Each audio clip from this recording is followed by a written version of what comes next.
केवलं ज्ञानमूर्ते द्वन्द्वातीतं गगनसदृशं तत्त्वमसादि लक्ष्यम् एकं नित्यं विमलमचलं सर्वादिसाक्षिभूतं भावातीतं त्रिगुणरहितं सद्गुरुवे नमः नमामि।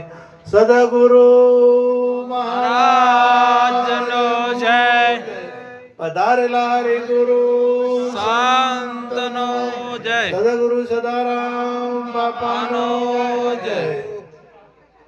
આજે નરસિંહભાઈની પુણ્યતિથિ નિમિત્તે એમના પિતા ગંભીરજી તથા એમના સુપુત્રોએ મળી અને ભજન સત્સંગનો કાર્યક્રમ રાખ્યો અને એમાં આપણા ભક્તોની પધરામણી કરી। ચંદનરામ મહારાજ નવાથી તથા અશોકરામ મહારાજ વાણાથી, મારે ખારેડા મંડળ તથા વાણા મંડળ તથા રવિયાણા મંડળ તથા તમામ ભક્તો, પ્રેમી સજ્જનો, માતાઓ અને બહેનો, વિશેષ તો વાણીઓમાં ગૌરણું કે તમે હીર પહેરો કે ચીર પહેરો કે ગમે એટલા મોઘા મશરૂ પહેરો, પણ આ નથી નથી ને નથી। ગમે એટલા મને તપ કરો કે જપ કરો, પણ આ ઓને બચાવવા માટે તમે ગમે તેમ કરશો તો આ રહેવાનું નથી। અને એ જ વાત જનક રાજાને સપનામાં એ આવ્યું હતું કે હું ભિખારી થઈ ગયો, એટલે પ્રશ્ન દરેક ઋષિને પૂછતા હતા, ઉઘાડ નતા પાડતા, પણ એમ કહેતા કે એ હાસું આ હાસું, એ હાસું। હવે પેલાને શું ખબર પડે કે શું પૂછે છે, એટલે જેટલા આયા બધાને પૂરી દીધા। અને અષ્ટાવક્ર મુનિને કીધું, ત્યારે એમને કીધું કે આ હાસું કે એ હાસું, એટલે કીધું ઈએ જૂઠું ને આએ જૂઠું, ઈએ જૂઠું અને આએ જૂઠું। એટલે બધાને કીધું કે કઈ રીતના આ વાત શું છે, એટલે કે એમને સપનું આવ્યું હતું, સપનામાં ભિખારી થયા હતા અને હતા રે રાજા છે, હતા ભિખારી પણ છે એ હાસું કે રાજા છે એ હાસું, એટલે બે જૂઠું છે। કેમ કે સપનું હતું એ થોડુંક નાનું હતું અને આ એક સપનું છે, તો રાજા છો ને એ એક સપનું છે, અને આ સપનું એક દાડો પૂરું થઈ જવાનું, થઈ જવાનું ને થઈ જવાનું। એમ તમે અત્યારે જે કોઈ પણ છો, આપણી જ વાત કરી છે, આપણે જે કોઈ ખેડૂત હોય કે નોકરિયાત હોય કે કોઈ પણ વેપારી હોય કે ઉદ્યોગપતિ હોય, આ એક સપનું જ છે। કોઈને 100 વર્ષનું હોય, કોઈને 80 વર્ષનું હોય કે કોઈને 70 વર્ષનું હોય, પણ આ સપનું આપણે પેલું સપનું આવે ને તો સપનામાં લગ્ન કરા, વિવાહમાં જા, મીઠાઈ ખા અને 70 વર્ષ કાઢી નો કે સપનામાં એક અડધો કલાકમાં, આખી આખી જિંદગી નથી જાતી રહેતી સપનામાં।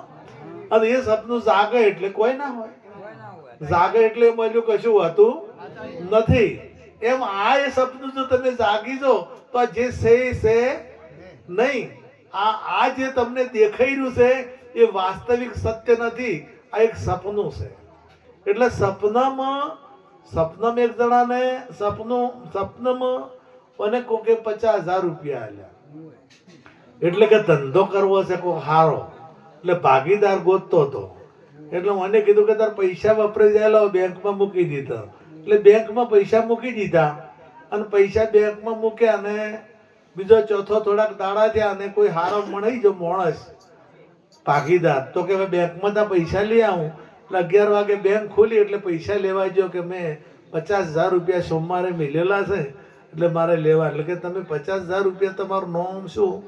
એટલે પેલાની નોમ જોયું પણ મોય નોમ આવ્યું નહીં અને 50,000 રૂપિયા આયા નહીં, કે તમારું કોઈ નોમ નથી, કોઈ ખાતું નથી અને પૈસા કે ના હું મેલી ગયો છું, 50,000 રૂપિયામાં રોકડા કેશ મૂકી ગયો છું। એટલે કે તમે ક્યારે આયા હતા મૂકવા? કે સોમવારે રાતના 11 વાગે। તો કે તમે સોમવારે 11 વાગે આવજો, કારણ કે 11 વાગે બેંક ઉઘાડી હોતી નથી। મને સપનમ મેલ્યા હતા અને જાજી લેવા જો, મેલ્યા સપનામાં અને લેવા જો જાજીને। હવે આરે સપ્તમ મેલેલો આવે, હું આપણે સપ્તમ લાડવા બનાવ્યા હોય અને પછી દાડો ઉજ્યા ગોતા તો જડે હે, કારણ કે સપના ના હતા, એ હાસા હતા નહીં. એટલે જે કલ્પનાની વસ્તુઓ છે કલ્પનાની વસ્તુઓ રહેતી આ મનુષ્ય જન્મ મળ્યો છે. હવે આ જે સપનું એક છે એક સપનું જ છે, પણ આમાં તમારે શું કરવું શું ના કરવું એ તમે તમારે નક્કી કરવાનું. ભગવાને તો તમને છૂટી આલી જ છે કે મરવું કે જન્મવું આ નથી રહેવાનું એ વાત નક્કી, એ તો બધાને ખબર છે. પણ મનમાં નક્કી નહીં થતું કે તો મન તો કોઈ નહીં થાય, તો ભલે પેલા મરી ગયા પણ મને કોઈ થાય. આવું બધાના મનમાં એવું છે કે મને હજી કશું થવાનું નથી. એટલે તમને નથી થવાનું એ વાત સાચી છે, પણ ખબર તમને કોઈ નથી થવાનું એ વાત તો ગેરંટી છે. હવે જે નથી મરવાનો જે નથી પડવાનો એ શું છે? આમાં બધા કહેતા કે ભાઈ આ જે નથી મરવાનો આ શરીર નથી રહેવાનું એ વાત નક્કી. એ નવા નવા વસ્ત્રો ધારણ કરે છે, અનંત જન્મો જતા રહ્યા. અમે આગળ કીધું કે 84 લાખ યોનીમાં ભટકતો આ જીવાત્મા આમ આવે છે. 84 લાખ યોનીમાં અનેક જન્મો લીધા, અનેક પ્રકારના જન્મો લીધા. એ જન્મનું પુણ્ય જમા એટલે આ મનુષ્ય જન્મ મળ્યો. હવે આ મનુષ્ય જન્મ મળ્યો છે તો આમાં તમારે કરવું શું? તમારા હાથની વાત. તમારે ભગત થવું હોય તો તમારા હાથની વાત, અને બીજું જે કોઈ થવું હોય તમારા હાથની વાત. જન્મ લેતા લેતા જે શરીરો જે મળે એ વસ્ત્રો છે, એ વસ્ત્રો છે.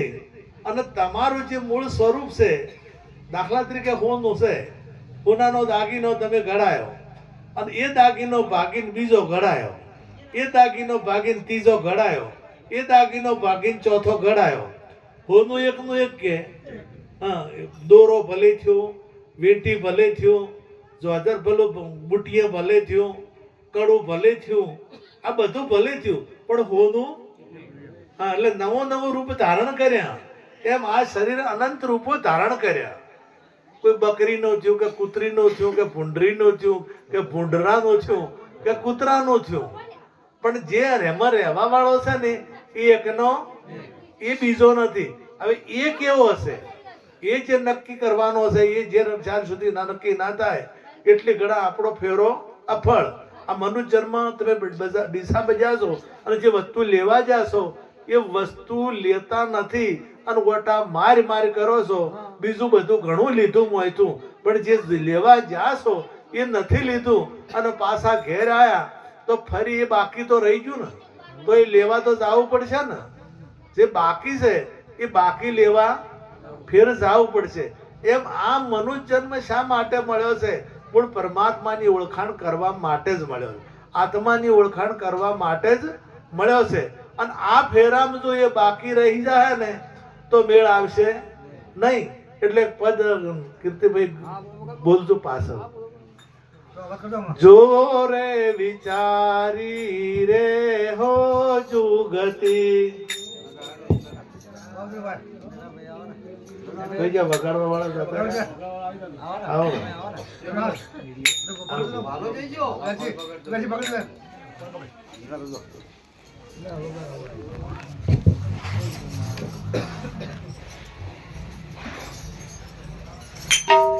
જો રે વિચારી રે હો જુગતી, જો રે વિચારી રે હો જુગતી, આત્મ જ્ઞાન વિના નથી મુક્તિ, આત્મ જ્ઞાન વિના નથી મુક્તિ, આત્મ જ્ઞાન વિના નથી મુક્તિ, આત્મ જ્ઞાન વિના નથી મુક્તિ.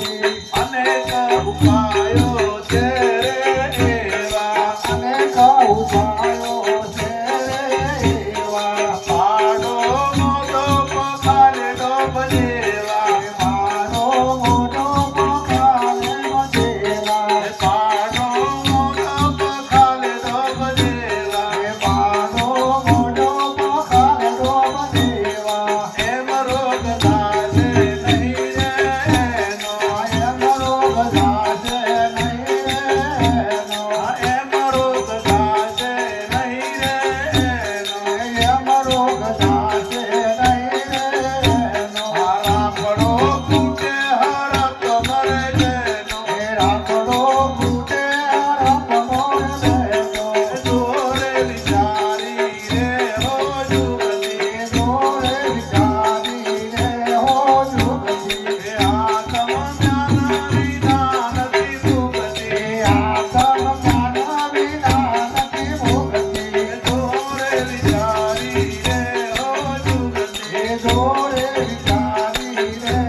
વિના નથી ગમે એટલા ઉપાયો કરો, અનંત ઉપાયો કરો, પણ આત્મજ્ઞાન વિના આ જીવને મુક્તિ અનંત યુગો જતા રહ્યા, અનંત અવતારો, અનંત દેહો ધારણ કર્યા, તમામે દેહોમાં ફરતા ફરતા હવે ના ફરવું હોય તો એના માટે એક જ ઉપાય છે કે આત્મજ્ઞાન વિના નથી મુક્તિ.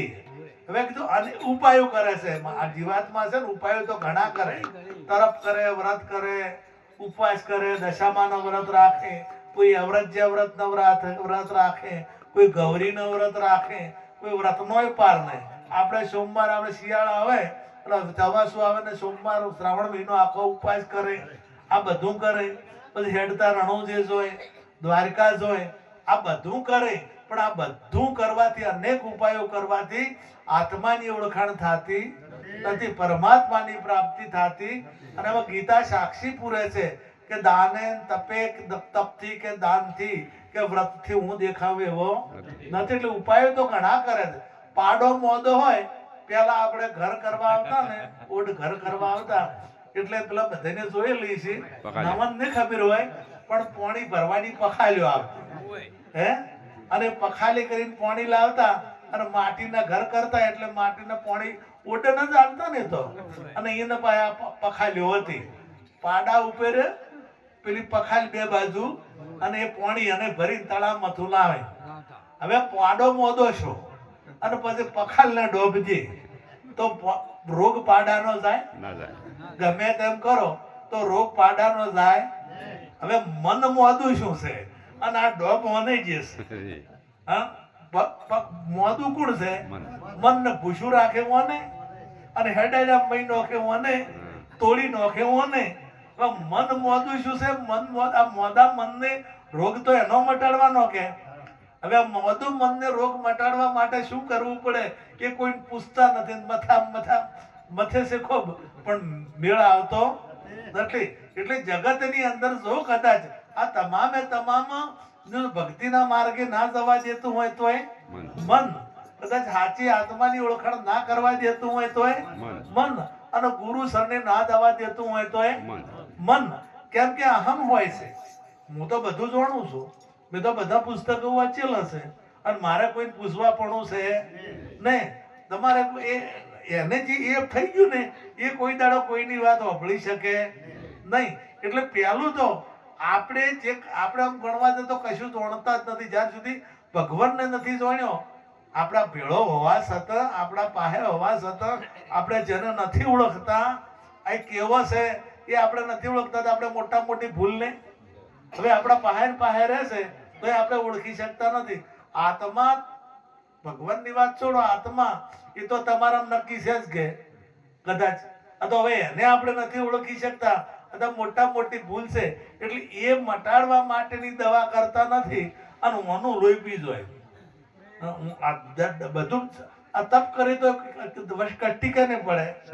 હે, શરીરને કે. અથવા પાડો મોદો છે અને ડોક પખાલને દેવો છે એટલે રોગ મટતો નથી. હવે રાફડો કૂટે હરપ મરે છે નો, રાફડામાં ધોકા જે કરે, ગમે એમ રાફડામાં ધોકા દેવાથી હાપ મરે?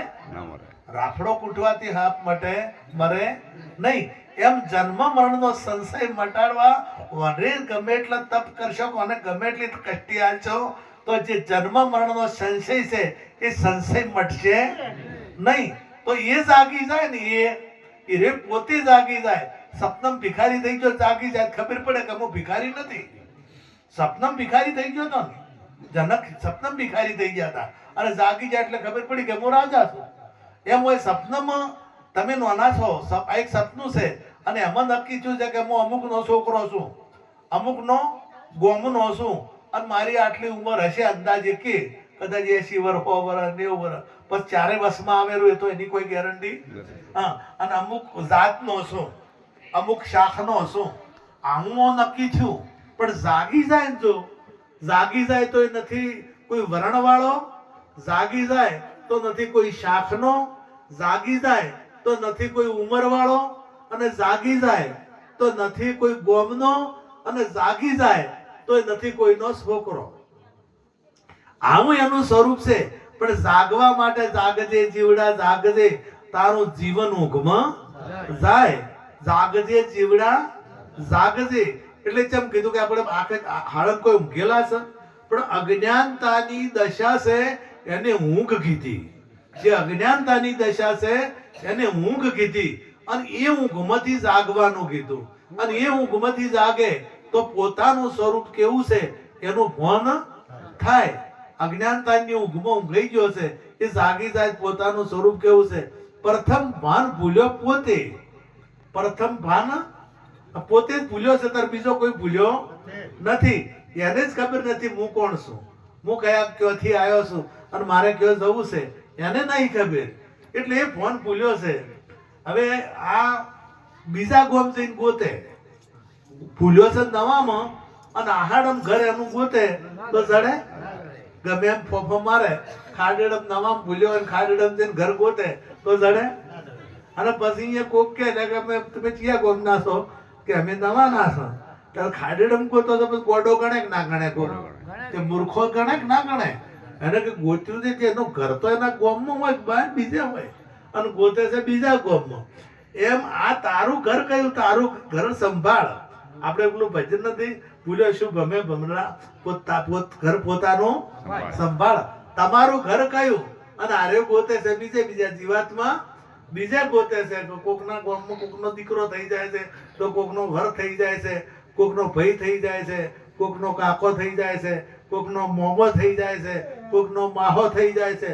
આ બધું થઈ જાય છે પણ એનું ઘર એને જડતું નથી. એટલે એનું ઘર કયું અને એનું ઘર જડી જાય તો એને ખબર પડે કે હું મરું એવો નથી, હું જન્મું એવો નથી. એટલે કદાચ ગરીબને સદગુરુ મળ્યા જન્મ મરણના સંશય ટળ્યા. કે જે સંશય જન્મવાનો મરવાનો એક સંશય હતો. હવે કોઈ સપનામાં જેલ થયેલી હોય 10 વર્ષ કે 15 વર્ષની જેલ થયેલી હોય અને જાગી જાય કદાચ 5 વર્ષ ભોગવાઈને જાગી જાય તો પેલો 10 વર્ષ બાકી હોય ભોગવવા ના આવે ના ભોગવવા પડે જાગી ગયો. એમ આ લખ 84 લાગુ પડેલી છે અને જો જાગી જાય તો લખ 84 પૂરી ફેર મટી જાય ફેર એને ભોગવવાની આવતી નથી. એટલે જાગવાની જરૂર છે. જે ચંદ્રરામ મહારાજ બાચી છે તો આટલું કહી મારી વાણીને વિરામ આપું. સદગુરુ કૃષ્ણ કનૈયા. ખૂબ ધન્યવાદ.